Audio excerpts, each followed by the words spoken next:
Hi everyone, good evening. Welcome to day 61 of our third session this year. Today's topic is called Deepening the Silence. My name is Nepal Arslan. I'm from San Diego. I work in the film industry. I'm also a film teacher. It's a pleasure to be here with you tonight, to be your host, your MC, taking you through everything in our meditation and all the way to the end of the program. Um, so if you haven't already, please get your foot soaks ready while I introduce a few topics. You'll need a bucket, some water, lukewarm water with some salt, a rinsing bucket, and a towel. There should be a little, okay, there we go, perfect. Little graphic coming up. So you can get that ready. Get a nice chair, get comfortable as we get started. If you are new or continuing and you want a refresher or you want an introduction to Sahaja Yoga from the beginning, you can, after the program today, ask for breakout room help, and we will send you some information about Sahaja Yoga or introduction, or someone might take you through it live, assisting you through that process. You can also review all the course materials from past programs and the future programs on the website.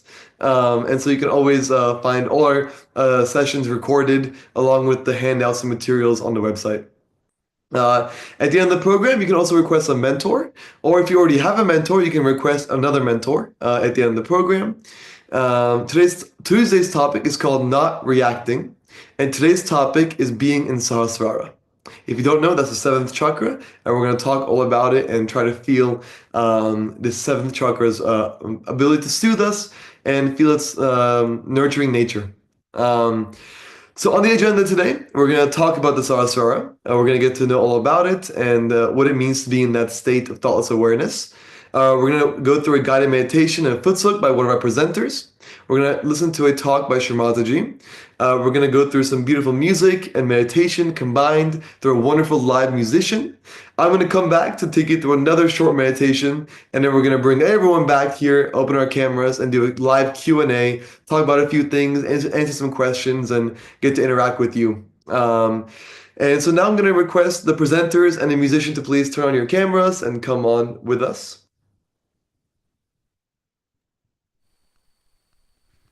So I'm going to wait for them to get spotlighted with me. Hello, Sudeep, Michelle, Yuri. Sudeep, if you want to introduce yourself. Hello, Nepal. Hello, everybody. My name is Sudeep Hegde. I live in South Carolina in the US, and I've been practicing Sahaja Yoga since 2008. And I live and work in the town of Clemson. I teach at Clemson University in the Department of Industrial Engineering. Wonderful. Okay, Michelle. Sure. Hi, everybody. Michelle Simons here, and coming from Lynn, Massachusetts, about 10 miles north of Boston. I work in the addiction recovery field, and I've been practicing Sahaja Yoga for a little over 10 years now. Great. All right, Yuri. Hello, everyone. My name is Yuri Shohov. I'm a musician. Now I'm living in Vancouver, Canada, British Columbia. So I will play music for you today. Beautiful. And so I'm going to pass off this program to Sudeep. And I forgot to mention that I've been meditating in Sahaja Yoga for a long time. My family did it before I was born, so it's been a lifelong thing for me, and always will love it and continue. So I'm passing it off to Sudeep for your first introduction to the Sahasrara. All right. Thank you, Arslan. So, this is obviously an important topic from the perspective of growing spiritually and growing in our meditation. Um, what does it really mean to be in the Sahasrara? And what is the significance of this seventh center, which is in the fontanelle bone on top of the head, and also includes the limbic region of the brain? Um, each one of us as an individual, we can think of ourselves as a microcosm within a macrocosm, which is the whole. And the journey of seeking and growing spiritually is one that culminates in, and many people have talked about experiences where they feel this supreme oneness, this distinct state where the I-ness, this separation of this being from everything else, just goes away, just melts, and there's this deep sense of reality that is otherwise not conceivable in the normal regular conscious state that we're in. Now, the mechanism for this happening is actually built into all of us. There's this whole subtle system and mechanism at the center of which, of course, is the Kundalini energy that is designed to actually take us to that stage, for this microcosm to merge and dissolve into the macrocosm, and one become the drop dissolving into the ocean, so to speak. So I'm reminded of this beautiful poem, a short poem by this Lebanese poet, philosopher Khalil Gibran, who lived about a century ago. So I'll quickly read. It's called Fear. It is said that before entering the sea, a river trembles with fear. She looks back at the path she has traveled from the peaks of the mountains, the long winding road crossing forests and villages, and in front of her she sees an ocean so vast that to enter there seems nothing more than to disappear forever. But there is no other way. The river cannot go back. Nobody can go back. To go back is impossible in existence. The river needs to take the risk of entering the ocean, because only then will fear disappear, because that's where the river will know it's not about disappearing into the ocean, but of becoming the ocean. So with that, I guess nothing needs to be said after a poem. So we'll get straight to the meditation. So if you all have your foot soak ready, we can just settle down. Maybe close our eyes and just take a few deep breaths.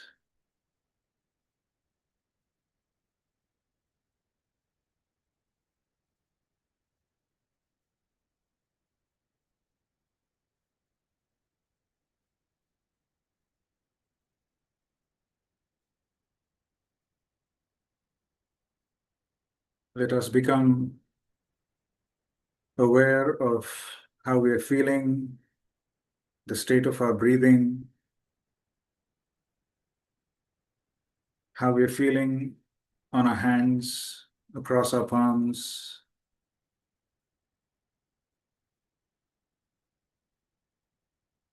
and on top of our head.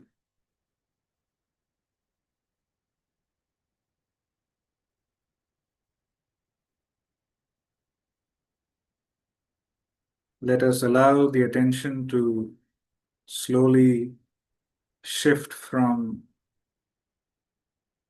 outside to inside, and from the gross level to the subtle.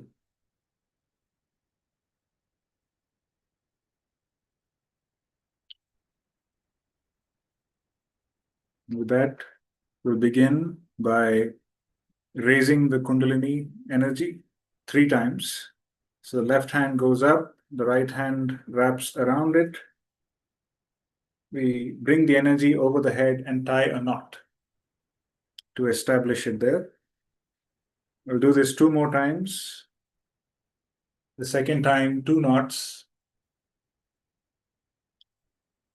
And the third time, 3 knots.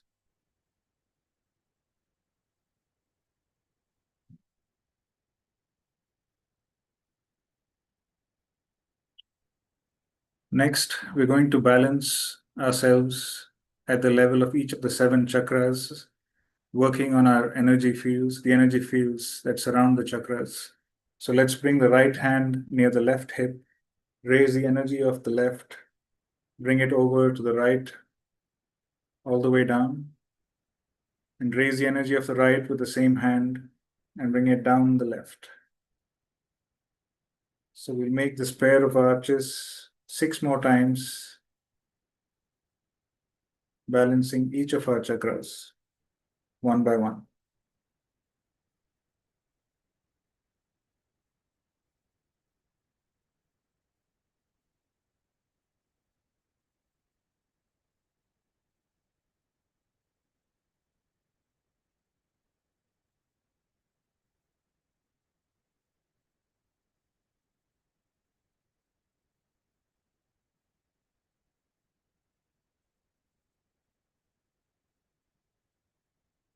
Now, with our attention at the top of our head, let's make a clockwise motion with our hand over the water and salt, allowing the subtle energy to flow through our hands into the water, so it may be charged with that energy, the qualities of the ocean that can absorb all our imbalances. So let's put our feet inside.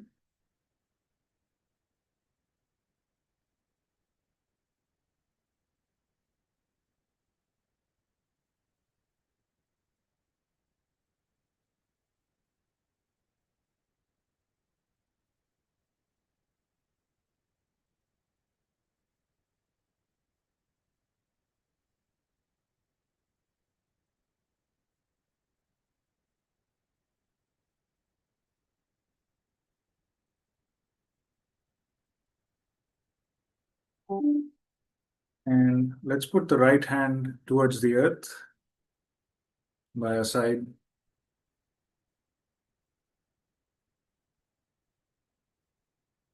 And let's truly connect with Mother Earth.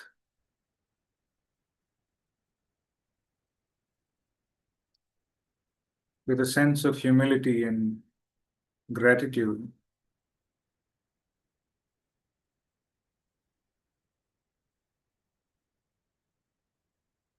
for all her bounties and all her protection.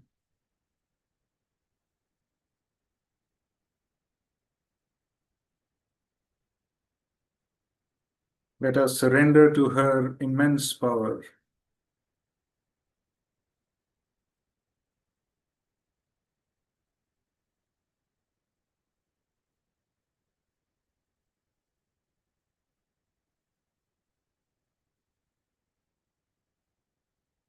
We are not even little specks on the earth, and yet we receive her nourishment.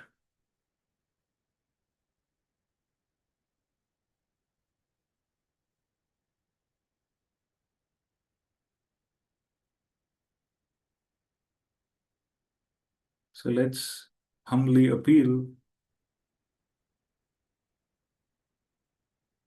to Mother Earth to please absorb all the subtle and not so subtle negativities from the left energy channel. Let all the knots in my subconscious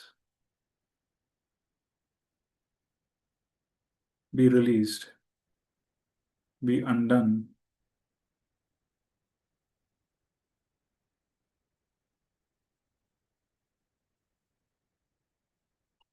Let my emotional state be cleared out.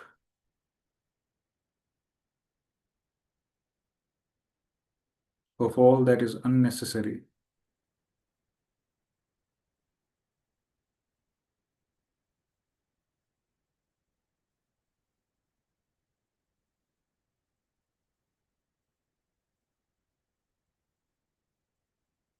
Let all superficiality be dissolved. And let my desiring be pure, fixated on the spirit.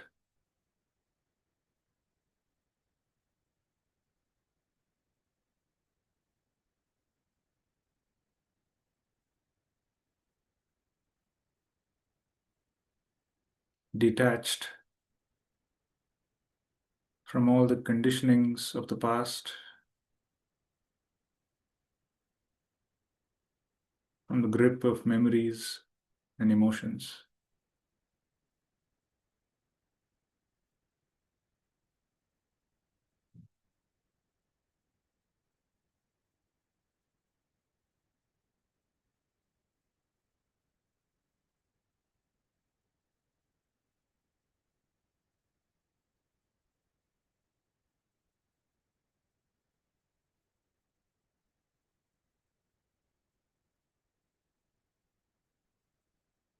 And let my innocence be enlightened.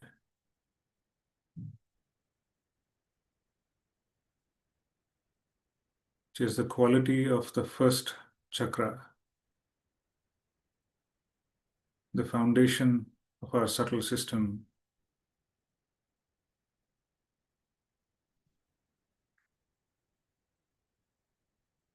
Let me have a strong foundation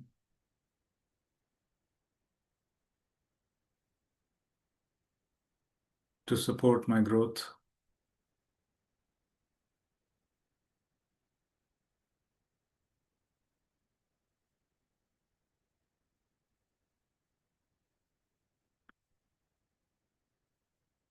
Let it be enlightened by wisdom.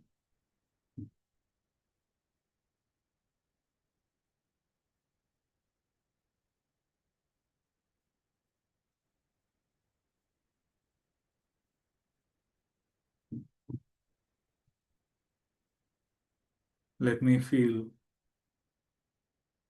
joy.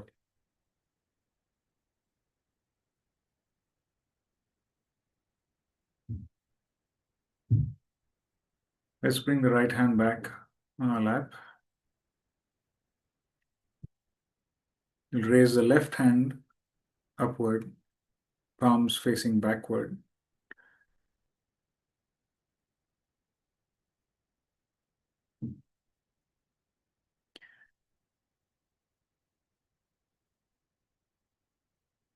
Let all the heat and agitation worked up on my right energy channel escape into the ether, into the air.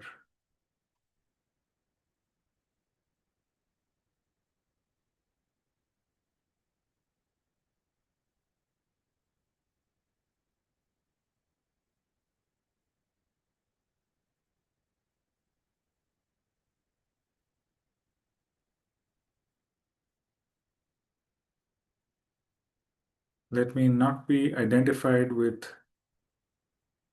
any sort of doing.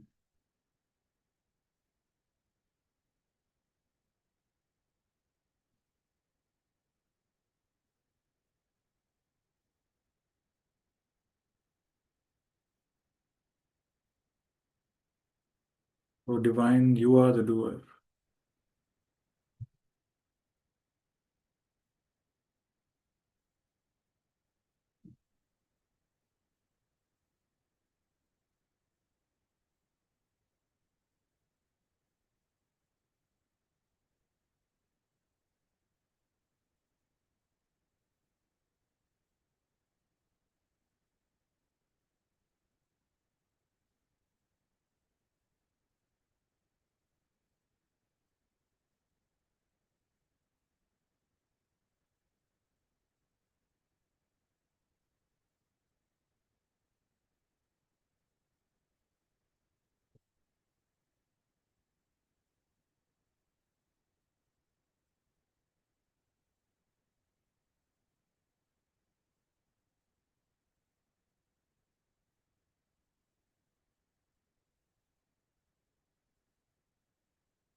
Can bring the hand down.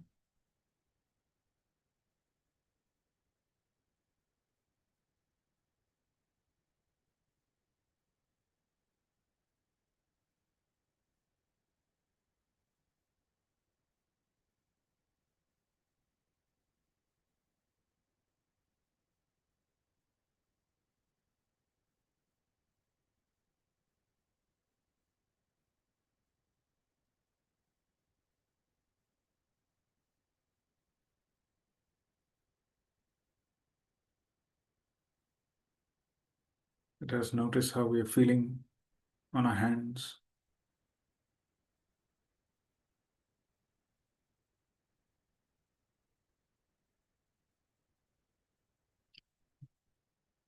Do they both feel the same? Or if there is more activity on one than the other, or one feels lighter than the other?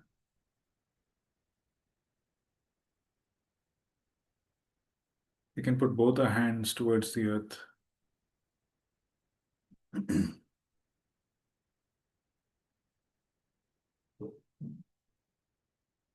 Let any remaining imbalances across my energy channels be removed.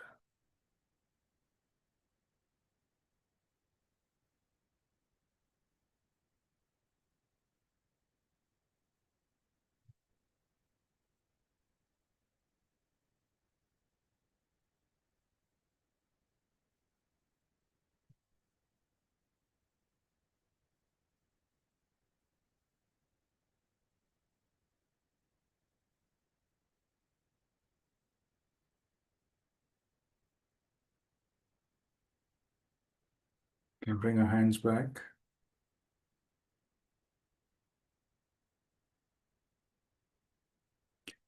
Let's put the right hand across the left heart and just affirm, I am the spirit.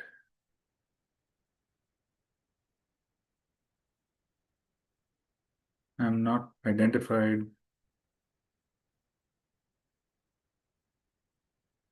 with anything but the spirit.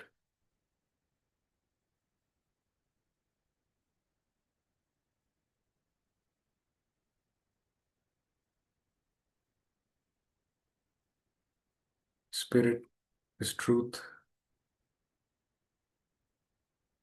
It cannot be hurt. It cannot be damaged.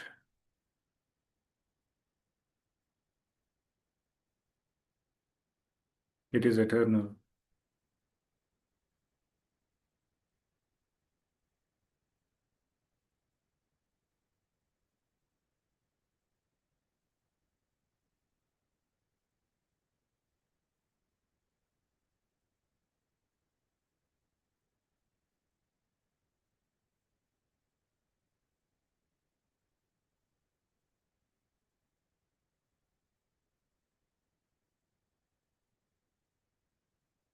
Let's bring the right hand on our Sahasrara, on the fontanelle bone. Just press down with the center of the palm. Massage this area clockwise with a prayer to the Kundalini to please enlighten my Sahasrara.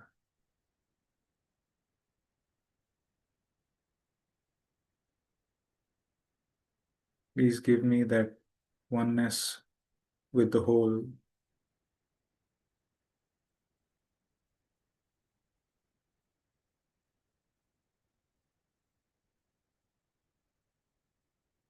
Let more and more petals of my Sahasrara open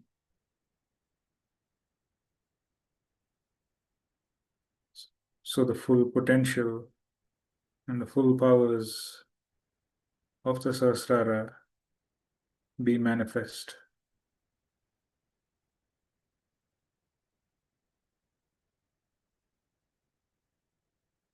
You can bring a hand down.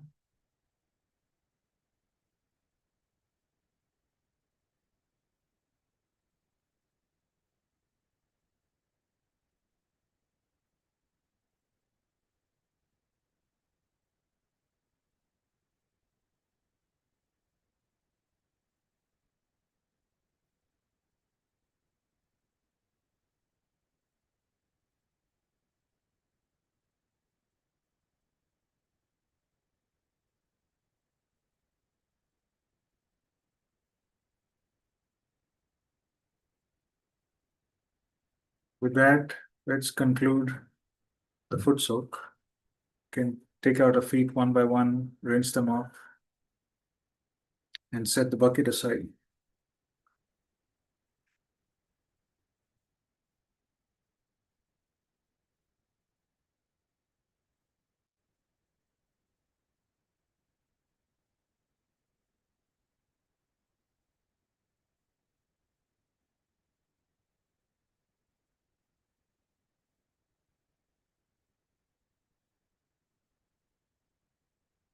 So let's try to remain in this state of silence as we listen to a speech by Shri Mataji, in which she talks about the significance of overcoming the ego, which was one of the core messages of the Buddha, and uh, overcoming the ego, or I would say the full potential of the Sahasrara, can only be available to one who is identified with the spirit and is able to transcend the trappings of the ego.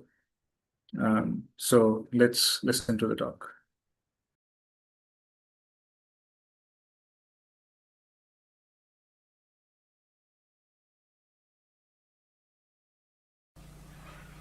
Because Buddha just did that. From everywhere he collected people, told them to follow a path of detachment, and he asked them to wear clothes and things which are for detachment, and he asked that you should detach yourself from your families, everything. All this he did for one thing, that they should be prepared for today's life. That they have done all these things. We don't want you to wear orange dresses. We don't want you to do all these wrong things, which are not needed today.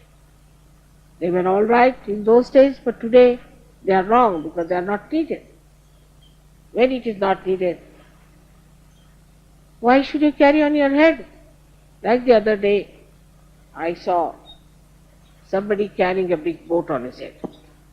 I said, what are you doing? He said, I'm carrying the boat. For what? Why are you carrying the boat? He said, you see, I know there is no need to carry the boat here because there is no sea, no water, nothing. But I'm just carrying. But why are you carrying this load upon your head? No, because I'm carrying, That is how we are. We are carrying on with things which are not needed. Like Mother, now I've been doing Hatha Yoga. Should I do some Hatha Yoga? Why do you want to do it? There is no need for you. No, Mother, but I've been doing it.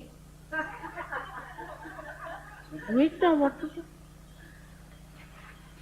It's as stupid as this carrying a boat on your head.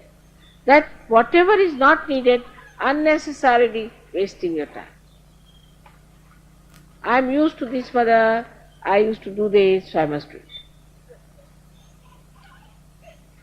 Everything is made very easy for yourself. Very simple. You don't have to starve, you don't have to fast, you don't have to become vegetarians, you don't have to go and sit in the sun or meditate on Himalayas, nothing of the kind. Comfortably you can sit down wherever you like and you can meditate. Everything made easy. And once you have found out your spirit, you can enjoy everything that's beautiful. On the whole, maybe for some people this is really too much. In a Sahara desert, you are sitting, everything blowing on your head. What is this? How can we live here? Such a rough life. But you don't feel that way because you have the comfort of the spirit within you. It's the comfort of the spirit. And for the comfort of spirit, you don't need anything. That's what you have. So do not carry on with nonsensical things. Because Buddha went round and round as we came today to this program, I was just thinking like Buddha. Going from this end, again coming from this end, then I couldn't find it, then that end, then coming this way. Ultimately with each other this is blocked. I said give him a bandha. Finished. Open. So this was blocked, that was blocked, go this way, that way. Alright, it was blocked for him. So he went round and round. But it's not blocked for you. Why do you want to go round and round again? But that is what today everybody wants to do the same way. We must sacrifice, we must give up this, we must do that. What are you going to sacrifice? What is there to sacrifice? I would like to know, Sahaja. Of course, mostly people sacrifice their brains, I think. When nothing is to be sacrificed, why do you want to become a goat of sacrifice?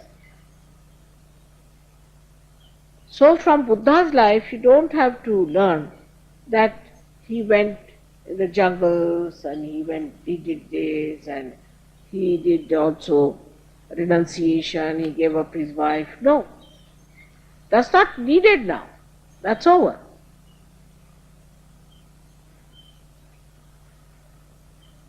This is where we fail and we cannot explain to people that those who say, but we must have renunciation. Renunciation we have from within, like the sand as I told. Detachment we have from within. But this is compassion. Pure compassion is the most detached. It's the most detached thing is the pure compassion. Or anything pure is pure because it is detached. It's a proper mathematics. Anything that is pure has to be detached. If it is attached, it is contaminated. See the logic? Absolute mathematics is there. If you have pure love, then you are detached. Now supposing you love mother, alright, take that. Now you have, say, pure love for her. Then you won't get angry if I don't come to your house. You won't feel disappointed if I can't sit in your car. You won't feel unhappy because I could not touch your sari. Because I just love mother, finished. It ends up there, just pure love. Of course I know these weaknesses, so I try to please you, alright. But actually if you really love me, it's alright, I love her. And she loves me, finished. Whether she comes to my house or not, whether she gives me a present or not, whether she pats me or not, whether I can see her or not, whether I can meet her or not, makes no difference, I love her. That's the purity of love. Where there is no expectation of any kind, except that I love, and that love is the ocean of enjoyment and the ocean of bliss. Finished. It's the easiest thing to do, is to love. Just love.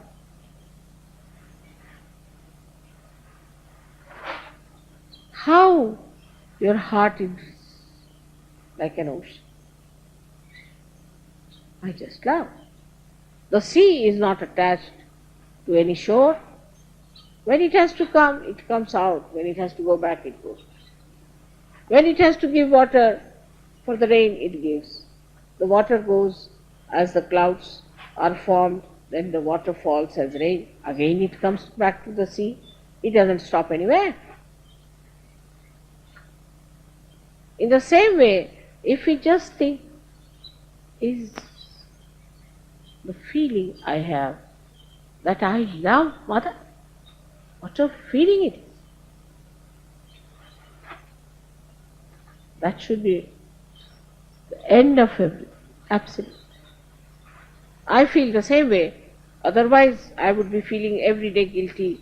Oh, I didn't smile at that, I didn't give present to this one, I should have brought something special for that person, I was late for the program.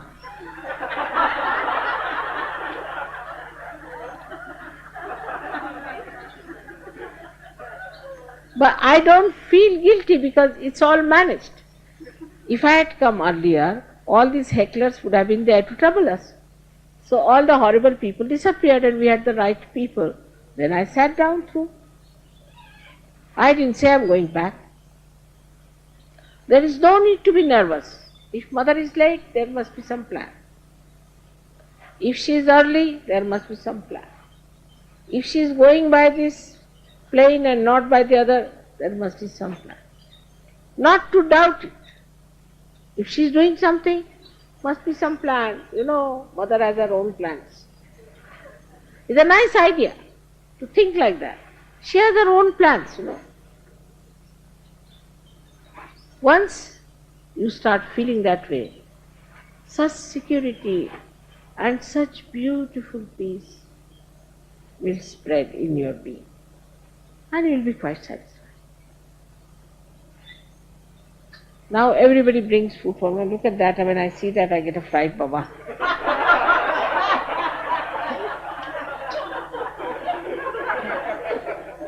Look at that. I was supposed to test it, but even testing will be so much.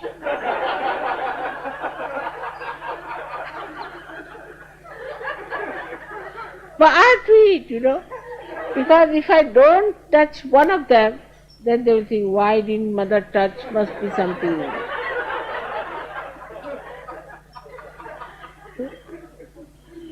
This is a very big problem for me, to keep you happy and to assure you, but I assure you that I love you all very much.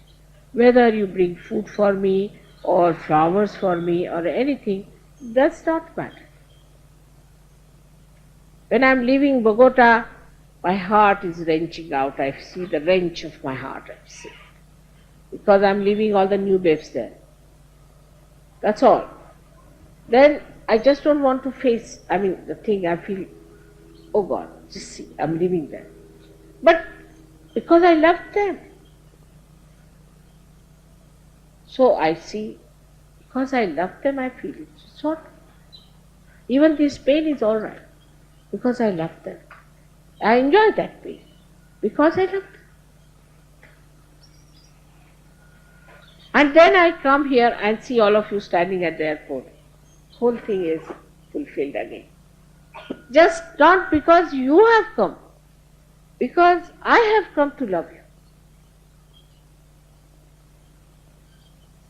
All this is such a beautiful rapport and such a beautiful feeling. I want you all to enjoy this and not petty things and small things which spoil your joy. These are all joy killers.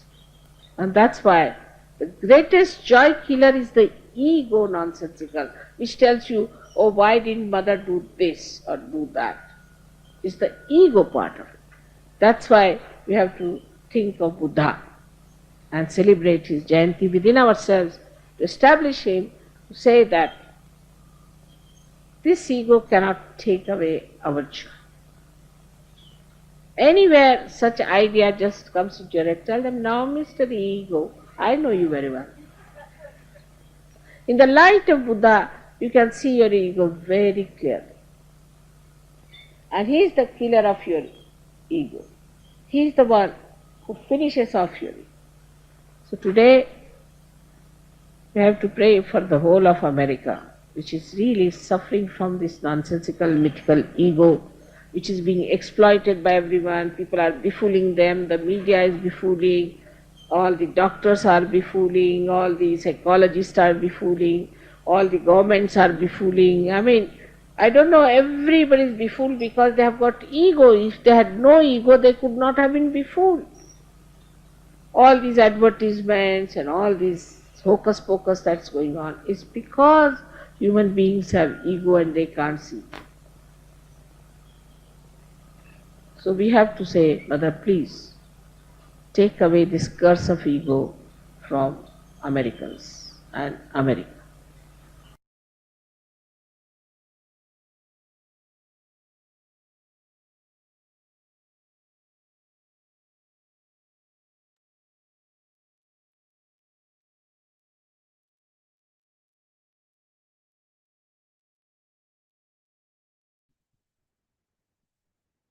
Thank you, Shri Mataji, for your beautiful speech. Let's meditate for a couple of minutes.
Let's all keep our eyes closed, our hands open on our laps,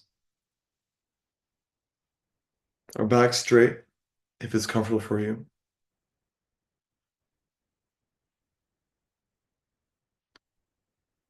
And if you haven't already, we're going to put our attention at the top of our head, at the seventh chakra.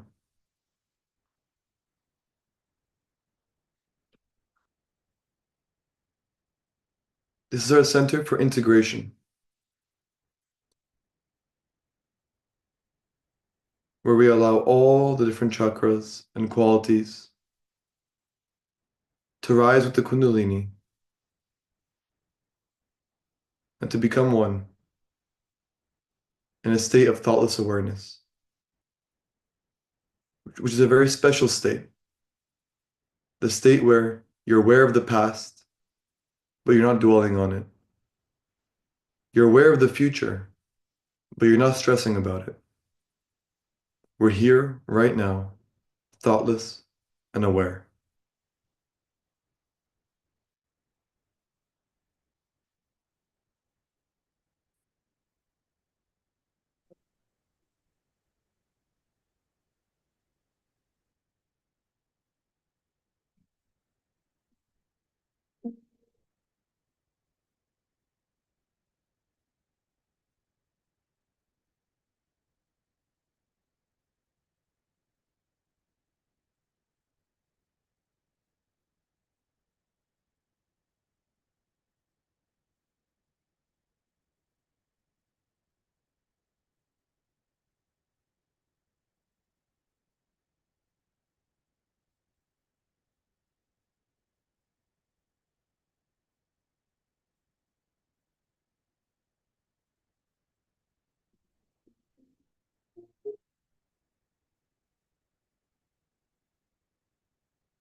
So what we're going to do is we're going to take our hand, our right hand, and we're going to put it at the bottom of our Kundalini, our first chakra. And we're going to help raise our Kundalini through the center channel by saying a special sound, the sound of Om, the first sound when the universe is created, as we're told. So we're going to close our eyes, take our hand like a cup, raising our up through the Kundalini, the center channel. And you can join me verbally as we say Om. So take a deep breath. Om.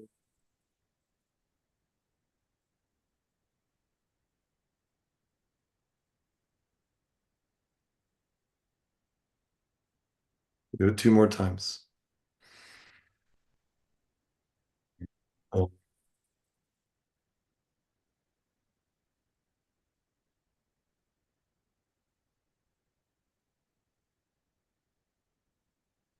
And as you're doing this, try to feel the chakras you're passing by under your hand. It's a bit tricky, but if you get it, it's a really wonderful feeling.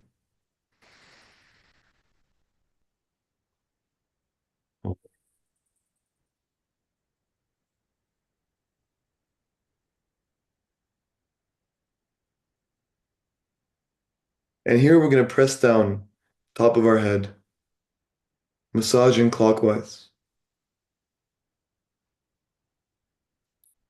pressing down and massaging the seventh chakra. Relax all the muscles in your face, your body. Let all the tension flow away.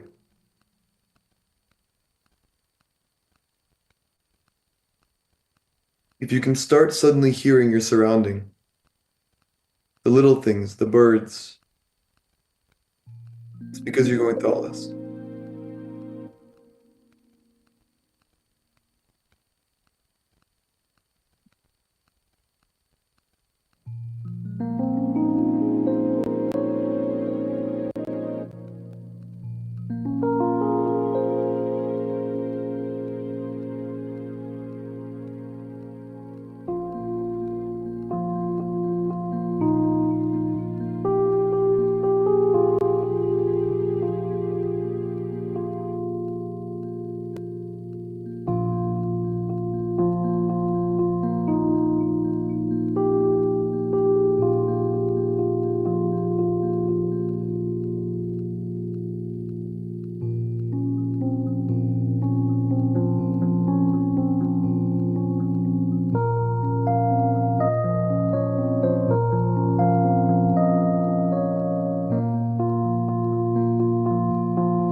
So once again, with our eyes closed, let's stay in meditation.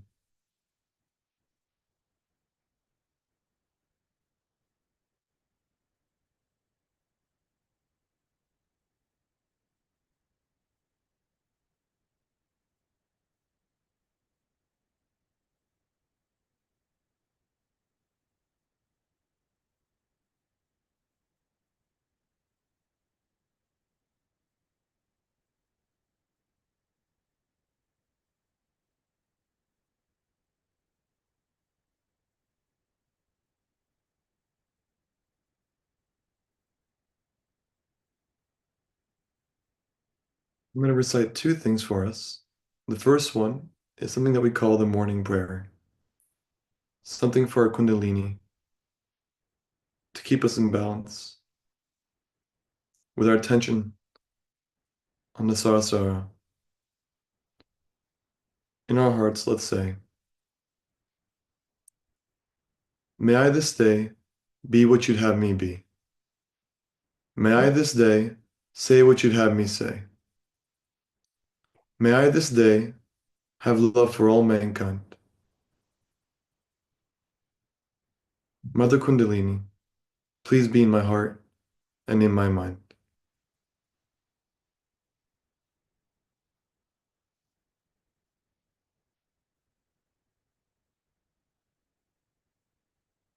Now we're going to say a mantra all together.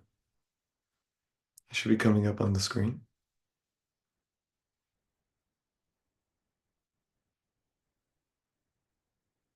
And this is for our seventh chakra. So we're going to say, and we can put our hand on our seventh chakra at the top, pressing down.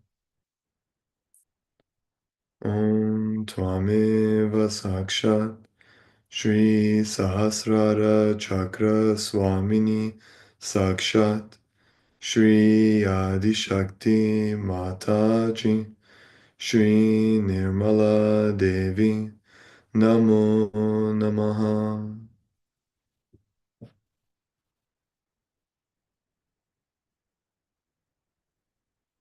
There are various chakras various mantras for every chakra. On our center, on our left, on our right side. And of course, this is for the top, our seventh chakra.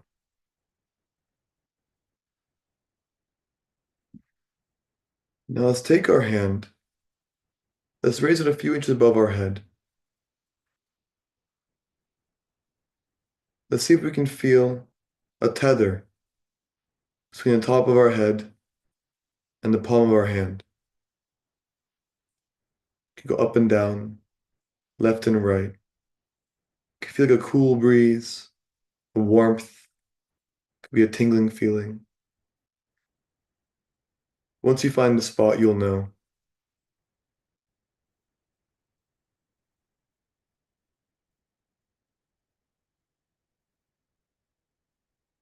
We're going to check the same thing with our left hand for our left channel.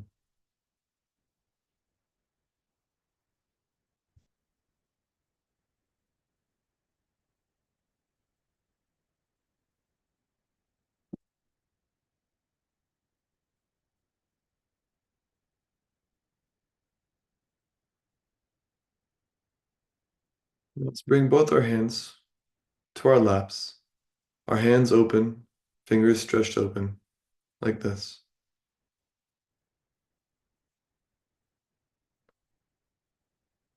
Take a few deep breaths. If any thoughts come into your mind, just say, I forgive, and let them breeze on by.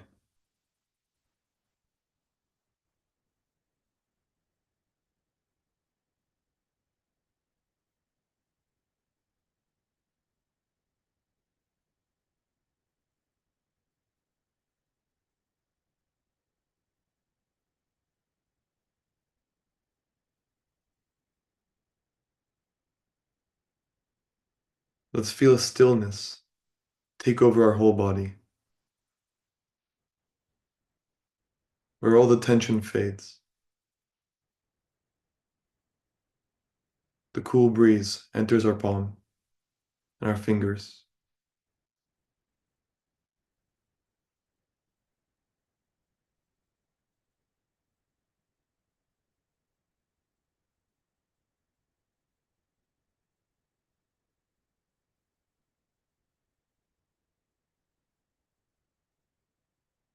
And let's stay in this state for a few minutes.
And now, to end our meditation, we're going to all together, once again, raise our Kundalini. So up the center channel. Tie one knot above your head. Once more. Now 2 knots for our second channel.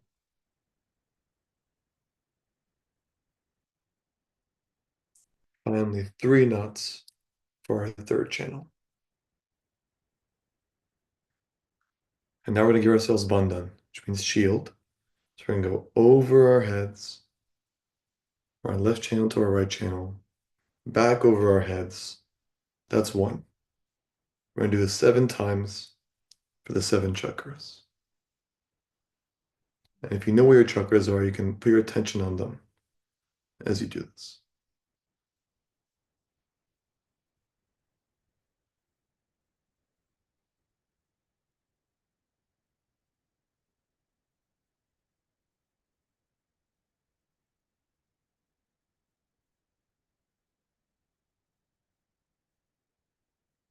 We're going to give ourselves namaste. And that concludes our meditation for today. And I'm going to invite all our presenters. Oh, actually, real quick before that, there's some announcements. So I'll wait for the slides to come up. Okay, so on Sunday, June 22nd, we're going to collectively balance our left and right sides and remove all blockages from our chakras. This enhances our enjoyment of collective meditation. And what is collective meditation? Is when we're doing something like this, all together, meditating at the same time, doing the same things together. It helps us work together, work each other out. And so today was session 3, deepening the silence. And the next day is going to be clearing our chakras and getting to silence. So this Saturday is International Yoga Day. So wherever you are in the world, you can type in this URL, sahajayoga.org/yoga day, or you can scan the QR code and it will show you online and in-person programs across the US. So I meant US, not world. And so you can possibly go to your local center and do some meditation with them. Yeah, we're going to celebrate International Yoga Day all together with meditation, vocals, yoga, live music on Saturday, June 21st at 8 p.m. Eastern Time. So please join us. And as I said in the very beginning, you can request a mentor. And if you already have one, you can request another mentor. You can fill out the form, post in the Zoom chat for that. You can join our community in WhatsApp group in the WhatsApp group to get announcements, links for every program, to be up to date with all our resources, along with spiritual messages daily. And live session links, recordings, and handouts are, like I said, on the website. So please feel free to scan that QR code and that will take you over there.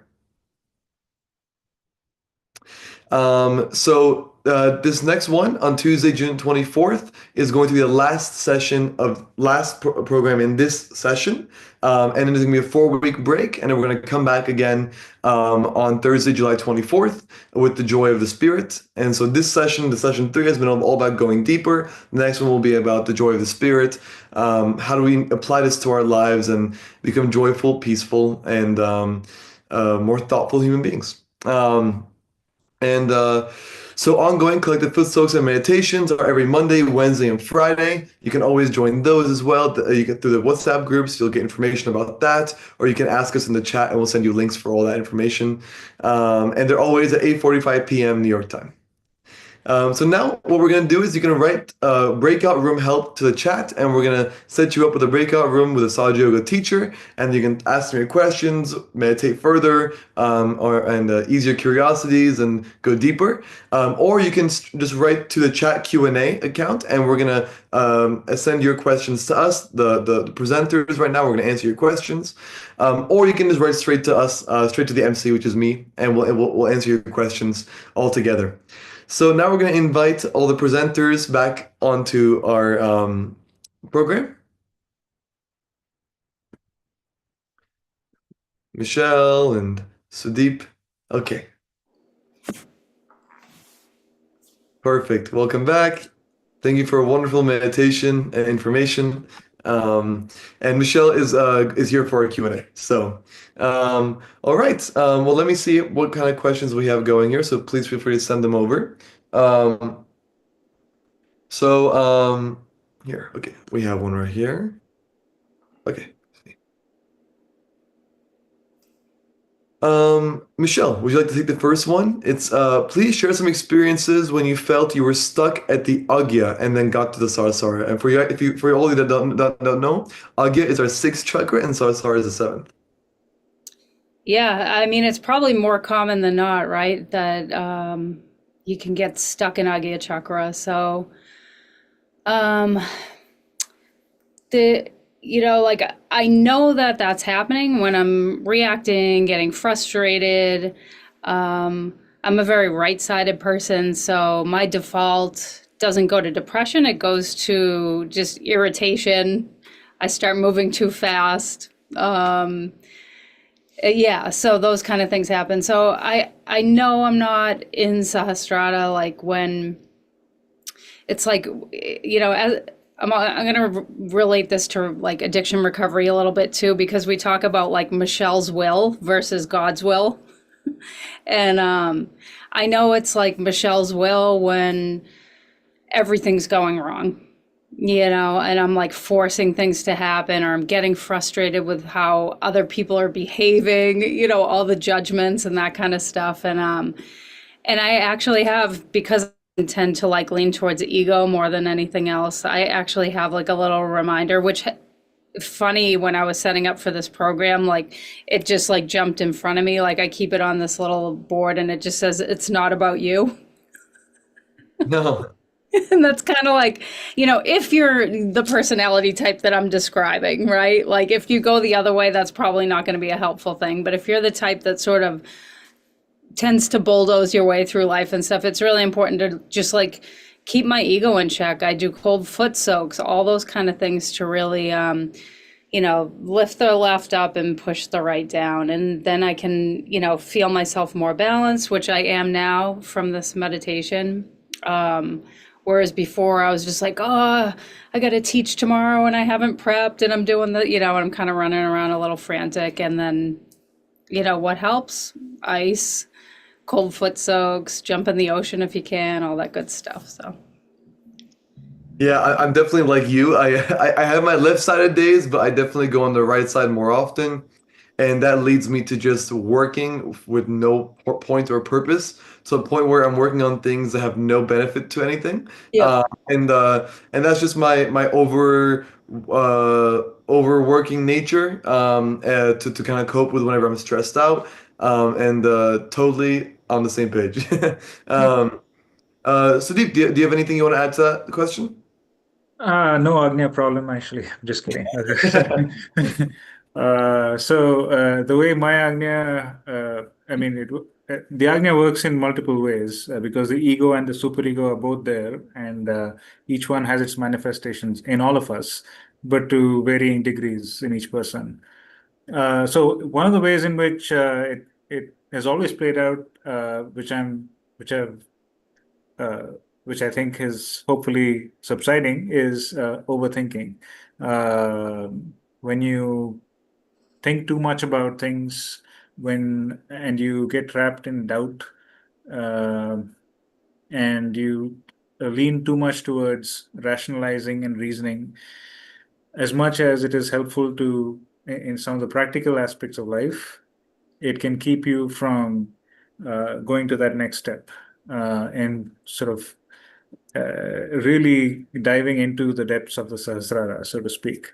That's and then so I struggled a lot more with it initially in Sahaja Yoga, because on the one hand I was having these experiences that were not otherwise possible through just thinking, or even just sitting silently, like the flow of vibrations, for instance. And yet there was doubt. Like, what is this really? Like, is it just my mind and things like that? But then there came a time one day when I struggled so much that I decided to just give up, and uh, it was a particularly intense moment, uh, when I was feeling a strong flow of vibrations, and I decided to just keep those thoughts aside, keep the doubts aside for at least a moment, and just surrender to the divine. And in that moment, I just got a glimpse of, this really beautiful, very sublime state, where everything seemed to just melt into. I mean, I could see everything. I was completely aware, but there was no me, there was no I, there was no other. Um, and nothing really mattered. And it was this beyond any normal kind of peace. It was absolute. So a very, very exquisite sort of moment, but it was very fleeting. But I've heard a lot of other Sahaja Yogis um, talk about and they've had similar experiences, and some have had it for a much longer period of time, even days on end. So yeah, at least that moment showed me what is possible, and especially when you dissolve the Agnya Chakra, the potential of the Sahasrara is there waiting. So yeah, that keeps me going. Great. Yeah, absolutely. And this next question obviously seems to be connected as well, because it says, how can we know we are at the Sarasara? And I'll start us off on this one. For me, it's very simple. I kind of said it when I was leading that meditation. If suddenly you start hearing the birds, suddenly you start hearing nothing, and suddenly the little voices in your head have just subsided, and maybe you even feel like you're a little bit like floating in a way. You feel yourself feeling lighter, more calm. You can easily feel your body's less tense. That's a really big one, really big physical factor that happens. And of course, if you're feeling the vibrations, if you're feeling vibrations above your head and your hands, and suddenly there's a calmness to yourself and the way you're breathing and the way you're feeling, and maybe you're even smiling, and you don't realize you're smiling. Those are all signs that you're there. And if you aren't feeling any of those things, there's other ways to also tell. But it's all personal. And so if you're not sure if you're there, or if you're wondering if what you're feeling is the correct thing, then you can I should probably look at the camera. You can Go in a breakout room right now, talk to a Sahaja Yoga teacher, ask them your questions, or you can ask us right now. We can let you know what that feeling is, whatever you're going through, and we can kind of help you make sense of it all. But there's multiple ways to know what you're feeling is a Sahasrara, but ultimately you should know, you will know, because it is a unique feeling of calmness, of feeling at ease, almost like all those random things you were worrying about probably were not worth worrying about. And so it's a great feeling, and I'll pass it off to you too for anything else you want to add. Yeah. Sure. I remember like as a kid, I grew up by the ocean. I've always lived near the ocean, whether it was East Coast or West Coast, and I used to love to go underwater and then just sort of float. So like my ears were under the water, and I could my face was above, and like the silence comes over you. If people are water people and you love that, like this whole like just your body's kind of lighter because you're in the water, and like this whole silence is just. It's really awesome. It feels so good. And I've had those moments in meditation where, like, all of a sudden I was like, I know this feeling.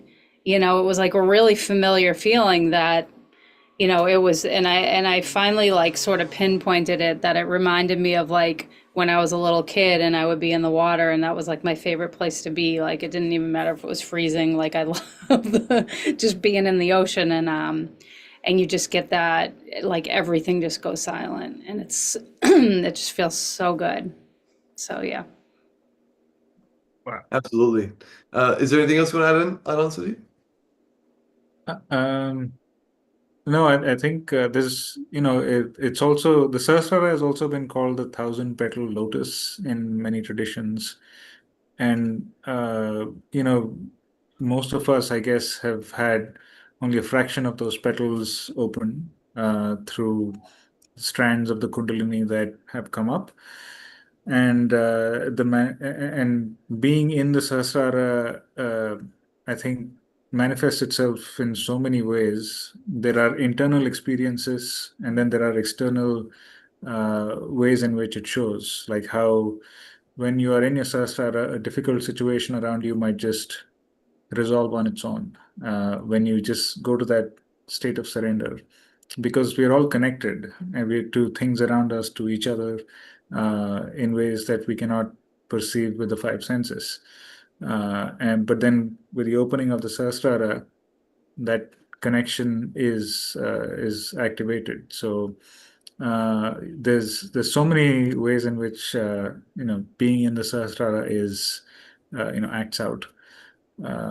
Yeah, so I guess we could go on, but yeah, I'll stop. Yeah, there's always more. There's always more. And this next question is a great one. What are some ways that you find helpful to get to Sarasara? And I'm a very visual person. As I said, my job is in the film industry. And so one of the things that helps me, if you're really having a hard time, if it's a really tough day where you just can't feel anything but the million things on your mind, I like to close my eyes, and as I'm trying to feel my Kundalini going up, I like to imagine the chakras. I like to visualize those petals opening, to feel it moving through up my center channel.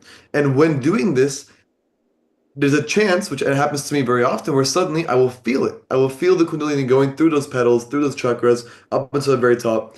And it's a great and if you really focus, instead of going fast, if you really focus on each one very subtly, very with very lots of attention and detail, you will feel that Kundalini get to the top and kind of reach that state at the seventh chakra. But there's so many ways, a lot of times, like one of the questions was, how do you get past the agya if you can't, if to get to the sarasara? Sometimes you have a blockage. To get there, you have to first clear that blockage. Yeah, so this is the place where you want to be at the top, but there are other steps you have to go to get through first. And sometimes that will take you 2 minutes. Maybe that day you're feeling great. It'll take you 2 minutes to get there. And some days maybe you had a really hard day, or it's been a tough week, or something big happened in your life, and it might take you like 30 minutes, maybe an hour. It might take you 2 foot soaks, whatever it is. But every day is different for a reason. Life is long and short, and it's all an experience. And so you have to approach every new obstacle with attention to detail to what that obstacle is. And yeah. Cool. Michelle. Sure. This is, I don't, it's just coming to my mind, so I'm going to say it.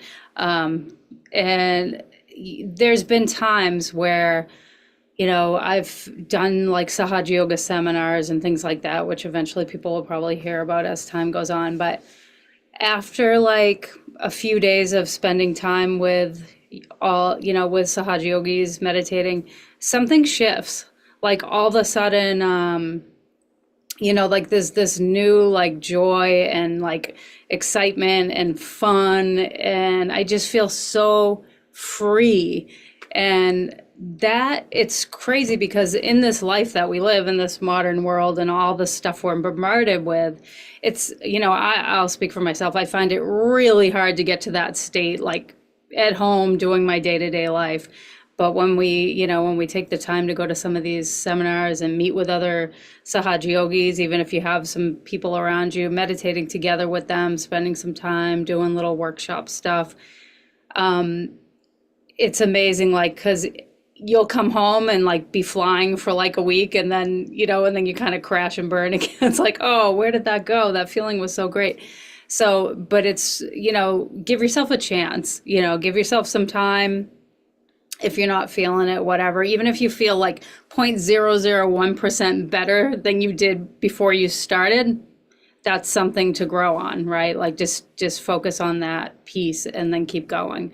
Because sometimes it's not an easy world we live in, right? We're living in like really weird times, you know, to say the least.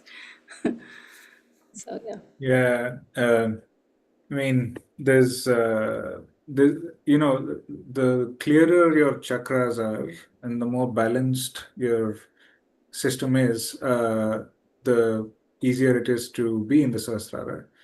And there are the cause for, and we keep going in and out of balance as we go through the motions. So as Michelle was saying, you know, as we interact with each other, as we go through the rigors of life, the kind of surroundings we're in, and so on. But one thing, so it's important to address the, you know, the kind of imbalance that one might be facing, which is where vibrational sensitivity really comes into play. For instance, you know, if the heart is caught and you work on your heart with the appropriate affirmations, that can help release that blockage, and you feel more of a flow, and you feel that, you know, the peace increase in your Sahasrara. But also, you know, one habit that I think if we can incorporate, I've found it very useful whenever I've been able to do it, is to wake up early in the morning.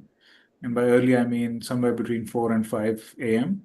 There is something about that time that is that makes it very easy and spontaneous to just be there in the Sahasrara very effortlessly. So, you know, if we're able to do that, and Shri Mataji has recommended it multiple times, that's one of the most powerful ways to be in the Sahasrara today.